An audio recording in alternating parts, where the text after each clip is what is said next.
Chapter 1 novel solo labelling. Solo labelling की पूरी कहानी सुनने के लिए हमारे चैनल पर बने रहें। दैनिक क्वेस्ट अब उपलब्ध है। एक युवा महिला की मधुर आवाज आए। ये निश्चित रूप से कोई खेल नहीं था, बेशक यह कोई सपना भी नहीं था, लेकिन उसकी आवाज मेरे दिमाग में जरूर गूंजी। अरे, मैं खोज विंडो को हवा में तैरता हुआ भी देख सकता था। मन में उत्साहपूर्वक प्रार्थना करते हुए मैंने सावधानी से सूचना विंडो खोली। ये थका देने वाला है। दैनिक क्वेस्ट मजबूत बनने की तैयारी। प्रेस अप 100 बार करें, इस समय आपने की 0। उठक बैठक 100 बार करें, इस समय आपने की 0। स्क्वाट 100 बार करें, इस समय आपने की 0। दौड़ 10 किलोमीटर पूरी करें, इस समय आपने की 0। चेतावनी, दैनिक कार्य पूरा न करने पर उचित स्तर की सजा दी जाएगी। जैसे ही मुझे डेली क्वेस्ट की सामग्री की पुष्टि मिली, मैंने स्पष्ट रूप से गाली देना शुरू कर दिया। ओह, कितने दिन हो गए। भाग 1 रैंक ई हंटर। रैंक ई हंटर सेओंग जिनवू। चाहे वह कहीं भी जाए, यह उपाधि हमेशा उसका पीछा करती रहती थी। जिनवू की समग्र शक्ति लगभग एक सामान्य इंसान के समान ही थी। थोड़ा मजबूत होने और उसके घाव थोड़े तेजी से भरने के अलावा जिनवू हर दूसरे पहलू में सामान्य लोगों के समान ही था। उस समय ये स्वाभाविक था कि वह हमेशा घायल हो जाता था। वह कई बार मरते मरते भी बचा। बेशक ऐसा नहीं था कि सियोंग जिनवू को शिकारी बनना पसंद था। काम खतरनाक था, दूसरे लोग उसका मजाक उड़ाते थे और मामले को और भी उलझाने के लिए वेतन भी काफी दयनीय था। यदि हंटर एसोसिएशन द्वारा शिकारियों को उनके पेरोल में भुगतान की गई चिकित्सा सहायता नहीं होती, तो उसने अपना शिकारी लाइसेंस वापस कर दिया होता और अब तक नौकरी छोड़ दी होती और एक नियमित व्यक्ति की तरह अपना जीवन जी रहा होता। दुर्भाग्य से सियोंग जिनवू जैसा कोई व्यक्ति जो 20 के दशक के मध्य में है और उसके पास किसी ठोस नौकरी कौशल की कमी है, अगर वह अपनी मां की अस्पताल की फीस के लिए हर महीने लाखों वॉन का भुगतान करना चाहता है, तो उसके पास हंटर के रूप में बने रहने के अलावा कोई रास्ता नहीं था। क्या किसी को यह कहना चाहिए कि उसके पास इस मामले में कोई विकल्प नहीं था? इसीलिए न चाहते हुए भी उसे एसोसिएशन की निगरानी में छापेमारी में भाग लेना पड़ा। एक ही क्षेत्र में काम करने वाले शिकारी एक दूसरे को अच्छी तरह से जानते थे।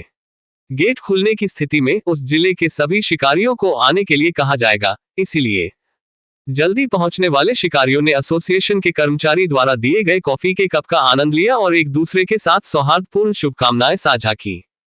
ओह, हे मिस्टर किम, यहाँ पर। यहाँ। ओह मिस्टर पाक, आप यहाँ क्या कर रहे हैं? मुझे लगा कि आप हंटर बनना छोड़ रहे हैं।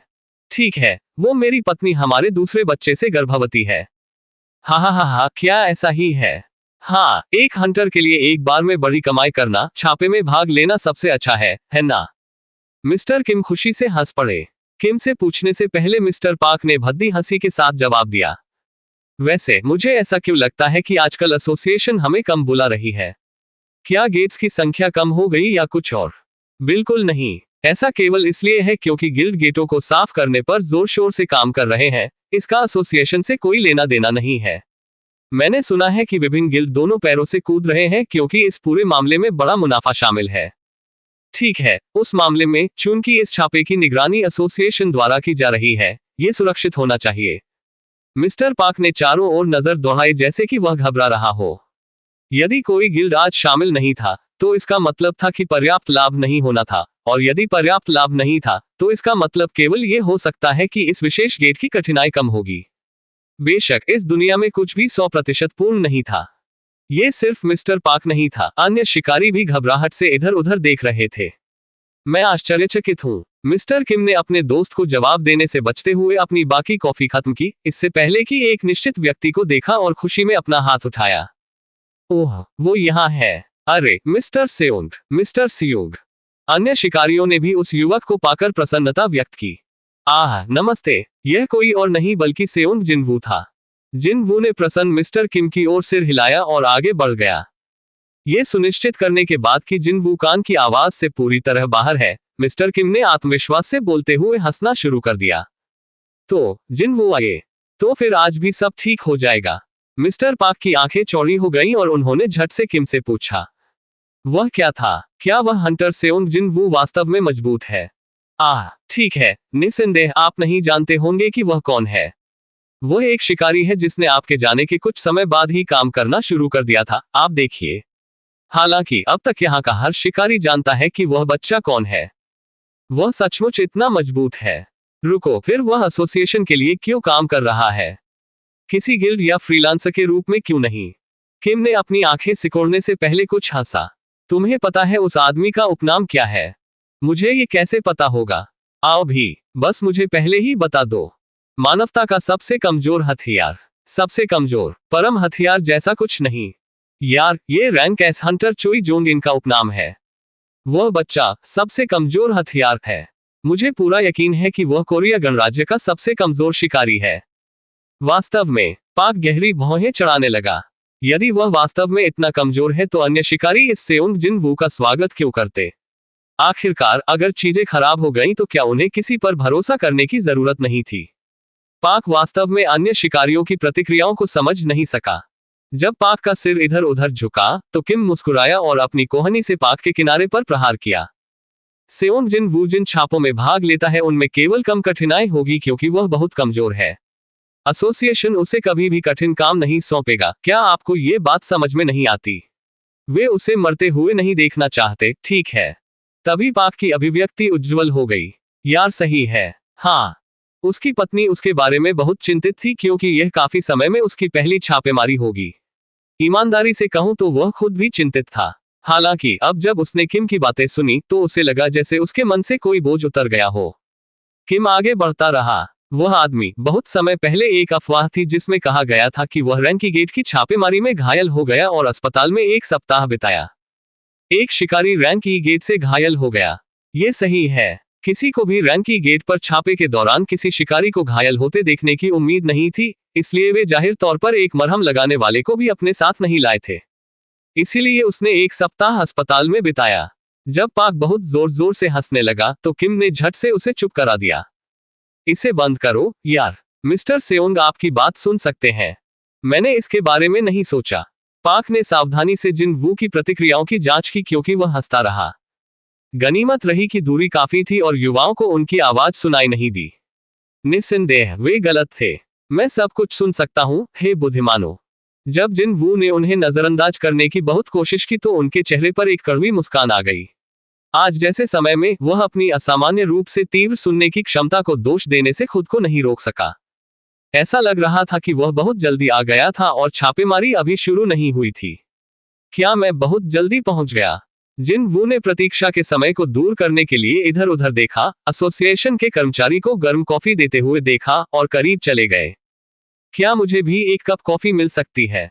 ओह, सेओंग जिन वू हंटरनिम, मुझे सच में खेद है लेकिन अभी हमारी कॉफी खत्म हो गई है।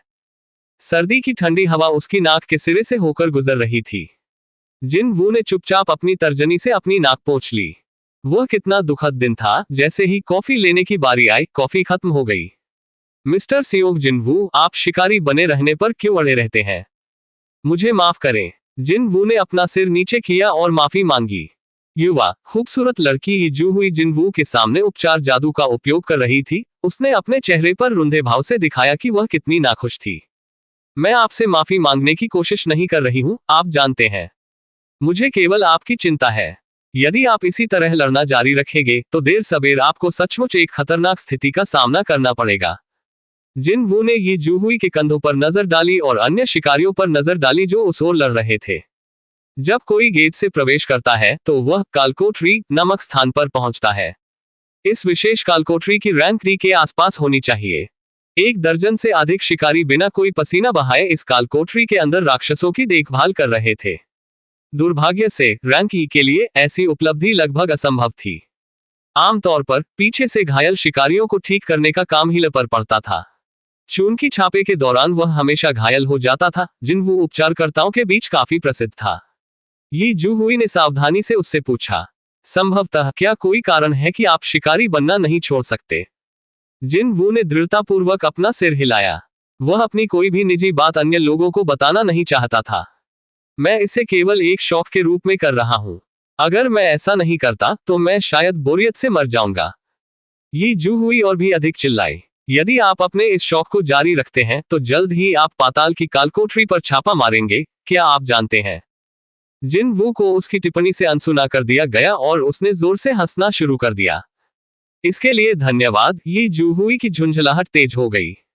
आह, हंसो मत, नहीं तो आपकी चोटें और भी बदतर हो सकती हैं। जिन वो उससे पूछने से पहले हंसा। आपने इस तरह की बातें कहना कहां से सीखा? तुम्हारा क्या मतलब है, कहां से? यह मिस्टर किम की ओर से है। वह हजूसी सचमुच गया और उसने ऐसा किया, है ना? जैसे जैसे वे बातें करते और हंसते थे, उसका इलाज लगभग खत्म हो चुका था। हालांकि तब तक बहुत देर हो चुकी थी। ऐसा लग रहा था कि छापेमारी अब काफी हद तक खत्म हो चुकी है। जिन वू की अभिव्यक्ति कठोर हो गई। मैंने आज केवल एक ही राक्षस को मारा। एक रैंकी प्राणी, कम नहीं। सियोंग जिन वू ने अपने हाथ में रैंकी मैजिक क्रिस्टल के साथ हलचल शुरू कर दी। रैंकी मॉन्स्टर के सबसे निचले दर्जे के मैजिक क्रिस्टल की कीमत 1 लाख वॉन से भी कम थी। जिस चीज को कमाने के लिए उसने अपना जीवन दांव पर लगा दिया, वह दयनीय रूप से छोटी राशि थी। टीएल बस $88 से अधिक। हालांकि रैंक सी राक्षस का एक जादुई क्रिस्टल 10 मिलियन वॉन से अधिक में बिक सकता है। TL $8,830 plus. बहुत बुरा, उसके जैसा रैंकी हंटर सी जैसे उच्च रैंक वाले राक्षस को मारने का प्रयास भी नहीं कर सका। अचानक कोई चिल्लाया, ओह, अरे, यहाँ पर एक और प्रवेश द्वार है। आसपास के शिकारी उधर दौड़ पड़े। ये सच है, वहां वास्तव में एक और रास्ता है। जैसा उस शिकारी ने कहा था, कालकोठरी के भीतर ही एक प्रवेश द्वार छिपा हुआ था। एक दोहरी कालकोठरी, क्या ये? तो ऐसी चीज वास्तव में मौजूद है। हंटर के रूप में 10 वर्षों से अधिक का अनुभव रखने वाले मिस्टर सॉन्ग ने छिपे हुए प्रवेश द्वार को देखा और दिखाया कि वह कितना आश्चर्यचकित था। गुप्त गुफा जैसे मार्ग के अंदर अंधेरा था और कुछ भी दिखाई नहीं दे रहा था। मिस्टर सॉन्ग ने अपनी विशेषता ज्वाला जादू को सक्रिय किया और इसे मार्ग में आगे बढ़ाया। लौ आगे बढ़ी और भीतरी भाग को प्रकाशित कर दिया। ऐसा लग रहा था कि मार्ग सदैव चलता रहेगा। जल्द ही लौ ने अपनी आगे की गति खो दी, जमीन पर गिर गई और अस्तित्व से बाहर होने से पहले थोड़ी देर के लिए सुलग उठी। रास्ता एक बार फिर अंधेरे में डूब गया। सब लोग इकट्ठा हो जाओ, चलो एक मीटिंग करते हैं। इस छापे के अनकहे नेता मिस्टर सॉन्ग ने अन्य शिकारियों को इकट्ठा होने के लिए बुलाया। तब तक जिन वू का इलाज खत्म हो चुका था, इसलिए वह और ये जू हुई भी इसमें शामिल हो गए। एकत्रित शिकारियों पर अपनी निगाहें घुमाते हुए सॉन्ग बोला, जैसा कि आप अच्छी तरह से जानते हैं, कोई भी गेट तब तक बंद नहीं होगा जब तक कि कालकोठरी के मालिक को मार न दिया जाए। चूंकि गेट अभी भी बरकरार है, भले ही हमने यहाँ सभी राक्षसों की देखभाल की हो, इसका मतलब केवल ये हो सकता है कि बॉस उस मार्ग से परे है। सांग ने छिपे हुए प्रवेश द्वार की ओर इशारा किया। शिकारियों ने अर्थपूर्ण दृष्टि का आदान प्रदान किया और अपना सिर हिलाया। कोई भी उस धारणा से असहमत नहीं हो सकता। अब आमतौर पर हमें ये जानकारी एसोसिएशन को वापस भेजनी होगी और पहले उनके फैसले का इंतजार करना होगा। लेकिन अगर हम ऐसा करते हैं, तो हम बॉस को मारने का काम अन्य शिकारियों को सौंप सकते हैं और आज की छापेमारी में हमारी रकम बहुत कम हो जाएगी। शिकारियों के हाव भाव उखड़ गए। पाक का चेहरा किसी अन्य की तुलना में अधिक कठोर हो गया था, क्योंकि उसे अपनी पत्नी की गर्भावस्था के लिए बहुत अधिक नकदी की आवश्यकता थी। प्रसवोत्तर देखभाल में आजकल बहुत सारा पैसा खर्च हो जाता है, आप जानते हैं। इस दर पर इस छापे में भाग लेने के लिए अपनी जान जोखिम में डालने का कोई मतलब नहीं होगा। इसलिए मैं चाहूंगा कि इस कालकोठरी को छोड़ने से पहले हम बॉस का ख्याल रखें। तो आप सब क्या सोचते हैं? शिकारी गहन चिंतन में पड़ गए। सच तो ये था कि यहाँ कोई भी वर्तमान स्थिति का पता नहीं लगा सकता था और इसलिए उनकी सुरक्षा की गारंटी नहीं दी जा सकती थी। हालांकि इस विशेष कालकोठरी की कठिनाई बहुत कम साबित हुई। तो इसके भीतर छिपी कालकोठरी इतनी कठिन भी नहीं हो सकती थी। सॉन्ग ने सबका ध्यान अपनी ओर खींचने के लिए खासा। चूंकि हमारे यहाँ 17 लोग हैं, आइए इस पर मतदान करें, क्या हम करेंगे? एक बार निर्णय हो जाने के बाद कोई शिकायत नहीं करता। इसलिए इसके बारे में क्या ख्याल है? सॉन्ग का सुझाव सुनकर अन्य लोगों ने अपना सिर हिलाया। कोई भी उनसे असहमत नहीं था। मैं आगे बढ़ने के लिए वोट करता हूं। सॉन्ग ने हाथ उठाया और फिर अन्य शिकारी एक एक करके अपने हाथ उठाने लगे। मैं भी, मुझे भी इसमें गिने। पाक अपना हाथ उठाने वाला पहला व्यक्ति था। उसके तुरंत बाद किम और कुछ अन्य शिकारी थे। निस्संदेह असहमत होने वाले भी बहुतायत में थे। चलो वापस चलते हैं। मुझे लगता है कि एसोसिएशन के फैसले का इंतजार करना बेहतर होगा। दोनों विरोधी खेमों के बीच कांटे की टक्कर थी और अंततः अंतिम वोट जिन वू और ये जू हुई को मिले। मुझे माफ करें। ये जू हुई ने सॉन्ग को प्रणाम किया और अपना वोट रिट्रीट कैंप में जोड़ दिया। और इसलिए आगे बढ़े और पीछे हटे के लिए वोटों की गिनती 8:8 पर थी। एक गतिरोध। सॉन्ग ने झिझकते हुए सेउंग जिन वू से अगला पूछा। और आप, मिस्टर सेउंग?